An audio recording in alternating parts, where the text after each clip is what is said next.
பல்லாண்டு வாழ்க health and beauty tips channel. இந்த வீடியோல நம்ம எதை பத்தி பார்க்க போறோம்னா, என்னுடைய பாட்டி எனக்கு தலைமுடி ஆரோக்கியமா வளர்றதுக்காக சொன்ன டிப்ஸ் என்னங்கிறது தான் பார்க்க போறோம். இது வரைக்கும் நம்மளுடைய பல்லாண்டு வாழ்க்கை சேனல் சப்ஸ்கிரைப் பண்ணலனா மறக்காம சப்ஸ்கிரைப் பண்ணிக்கோங்க. அப்படியே பக்கத்துல இருக்க பெல் சிம்பலையும் மறக்காம பிரஸ் பண்ணிருங்க. அடுத்தடுத்த சூப்பரான டிப்ஸ் எல்லாம் உங்களுக்காகவே காத்துட்டு ஒரு 6 மாசத்துக்கு முன்னாடி நான் என்னுடைய பாட்டி கிட்ட தலைமுடி ஆரோக்கியமா இருக்கிறதுக்கு என்ன பண்ணலாம்னு சொல்லிட்டு கேட்டிருந்தேன். அவங்க தலைமுடி ஆரோக்கியத்துக்கு என்னெல்லாம் பண்ணாங்க அப்படிங்கறத என்கிட்ட ஷேர் பண்ணாங்க. இதுக்காக அவங்க வீட்டிலேயே எல்லா ஆரோக்கியமும் நிறைஞ்ச ஒரு எண்ணெயை தயார் பண்ணிருக்காங்க. அது என்னங்கிறத பாட்டி சொல்லி நம்ம கேட்கலாம். காய்ச்சக்கூடிய எண்ணெய், துளசி, அரைக்கீரை, கருவேப்பிலை, வேப்பலை, குப்பமல்லி, சும்பை, 6 இலையும் தண்ணியில் கழுவிக்கிட்டு மிக்சியில் போட்டு மல்லியா அரைச்சி எண்ணெயை ஊற்றிக்கிட்டு சூடு எரிஞ்சால் ஒசக்கு உயரமாக கையை வச்சு பார்த்தால் லேசாக வெக்கி அடிக்கும். அந்த டயத்தில் இந்த அரைச்சி வச்ச இலையை முதல்ல ஒரு கரண்டி போடணும். அது கொதிக்கும், அப்புறம் விட்டுரும். அப்புறம் எல்லா இலையும் வலிச்சு போட்டு தீயை குறைச்சி வச்சு ஃபுல்லாக குறைச்சிடணும். எந்த அடுப்பு, கேஸ் அடுப்பாக இருந்தாலும் ஸ்டவ் அடுப்பாக இருந்தாலும் குறைச்சி வச்சு ஒரு 15 நிமிஷம் கழித்து நாட்டு வெங்காயத்தை ஒரு 50 அரிஞ்சு போடணும். 2 வெந்தயம் போடணும். நல்லா வெந்த பிற்பாடு எண்ணெயை கைட்டு கரண்டிட்டு போடுனா பச்சை பச்சேன்னு இருக்கும். தீயை ஆஃப் பண்ணி இறக்கிட வேண்டாம். எப்படியும் அரை மணி நேரமாவது கொழுவு தீயில் எண்ணெய் கொதித்து இலை வேகணும். ஆறின பிற்பாடு இலைகள் பூரா கீழே இறங்கி மேலே எண்ணெய் நிற்கும்.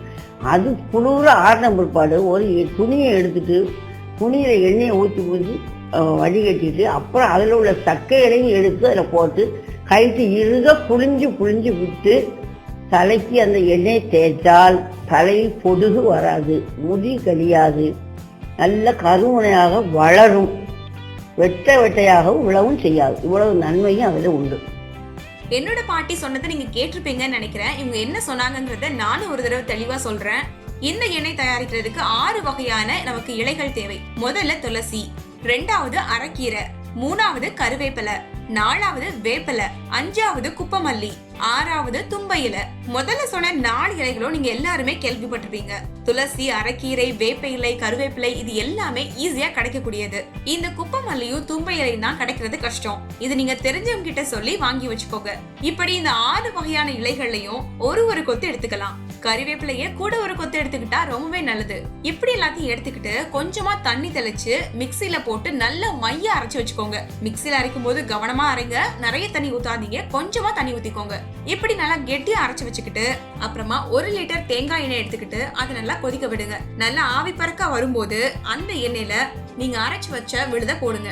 கொஞ்சம் விழுத போட்டோன்னே சடசடன்னு பொரிய ஆரம்பிச்சிடும். அதுக்கப்புறமா மிச்சம் உள்ள விழுதையும் நல்லா வலிச்சு போட்டுடலாம். கொஞ்சம் நல்லா பொரிஞ்சு வரும்போது ஒரு 4 சின்ன வெங்காயத்தை எடுத்து அதுல நீங்க போட்டுடலாம். சின்ன வெங்காயம் குட்டி குட்டியா நறுக்கி கூட நீங்க அதுல போட்டுக்கலாம். அதுக்கப்புறமா ஒரு 2 ஸ்பூன் வெந்தயத்தையும் அதுல போட்டுருங்க. அப்புறம் நல்லா கிண்டி விட்டு நல்லா பொரிஞ்சு நல்ல பபிள்ஸ் எல்லாம் வரும் இல்லையா, அது எல்லாமே வந்து முடிகிற வரைக்கும் அப்படியே விட்டுருங்க. இதெல்லாம் கண்டிப்பா பண்றதுக்கு ஒரு 20 நிமிஷம் ஆகும். அதுக்கப்புறமா நீங்க ஆஃப் பண்ணிடலாம். ஆஃப் பண்ணதுக்கு அப்புறமா ஒரு 2 to 3 hours நல்லா ஆற விட்டுருங்க.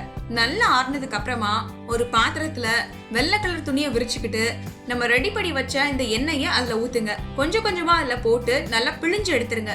எண்ணெய் எல்லாம் வடிகட்டி நல்லா சக்க மட்டும் இருக்கிற அளவுக்கு நல்லா பிழிஞ்சு எடுத்துக்கோங்க. இந்த எண்ணெயை ஒரு பாட்டில்ல ஊத்தி நம்ம ஸ்டோர் பண்ணி வச்சுக்கலாம். இத ஒரு நாள் விட்டு ஒரு நாள் நீங்க தேய்ச்சிட்டு வரலாம். இதனால தலைமுடி ஆரோக்கியமா நல்ல ஹெல்தியா இருக்கும். முடி எப்போதுமே கருகருன்னு வளரும். செம்பட்டை முடி உள்ளவங்களுக்கும் அது சரியாகும். முக்கியமா பொடுகு பிரச்சனையும் இதனால இருக்காது.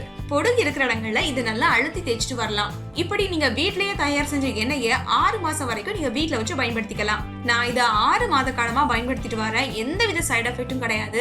உடலுக்கு நல்ல குளிர்ச்சி தரக்கூடியது. சோ கண்டிப்பா இதை நீங்க ட்ரை பண்ணுங்க. இந்த எண்ணெயை நீங்களும் ரெடி பண்ணி ட்ரை பண்ணி பார்த்துட்டு உங்களுடைய கருத்துக்களை கமெண்ட் பண்ணுங்க. இந்த வீடியோல எதுவும் டவுட் இருந்தாலும் நீங்க கமெண்ட் பண்ணலாம். வேற எதுவும் டிப்ஸ் தேவைப்பட்டாலும் நீங்க கமெண்ட் பண்ணுங்க. நான் வரக்கூடிய வீடியோஸ்ல கண்டிப்பா அப்லோட் பண்றேன். இந்த வீடியோ உங்க எல்லாருக்குமே ரொம்ப யூஸ்ஃபுல்லா இருக்கும்னு நினைக்கிறேன். இந்த வீடியோ பிடிச்சிருந்தா லைக் பண்ணுங்க. உங்க ஃப்ரெண்ட்ஸ்க்கு தேவைப்பட்டாலும் மறக்காம ஷேர் பண்ணுங்க. மேலும் பல அழகு மற்றும் ஆரோக்கிய குறிப்புகள் தெரிஞ்சுக்க நம்மளுடைய பல்லாண்டு வாழ்வு சேனலை மறக்காம சப்ஸ்கிரைப் பண்ணுங்க. பல்லாண்டு வாழ்க. நன்றி.